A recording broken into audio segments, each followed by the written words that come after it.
Bila sam danas na sajmu u Zlataru i evo što sam kupila. Čuće se auta iza mene. Kupila sam kilu špinata jer moji stalno traže špinat na mliku. Kupila sam još i vrhnje.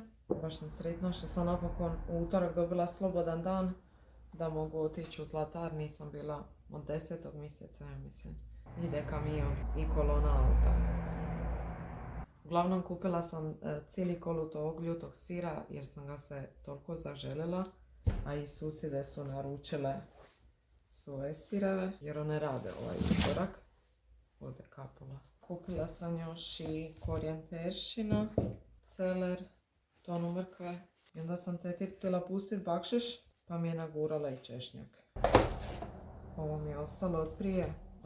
Kupila sam i 5 kila kapule pa da ne moram svaki tjedan misliti na to. Teta kod koje kupujem ima tolike gigantske žute mrkve. Ovo je nešto malo gricnilo. Inače obožavam taj sajam u Zlataru. Obašla sam većinu sajmova i tržnica po Zagorju, ali ovaj mi je najdraži. Imam 2 tete kod kojih uvijek kupujem. Kod jedne povrće, a kod druge sir i vrhnje. To vam je inakno. Otišla sam i do mlina jer nisam baš dugo bila. Zafalilo mi je svih brašna. Tako da sam kupila 4 kg integralnog, 10 kg glatkog i 5 kg oštrog. Sad sam mirna neko vrijeme. I bila sam u knjižnici. Posudila sam Sari istraži kišne šume.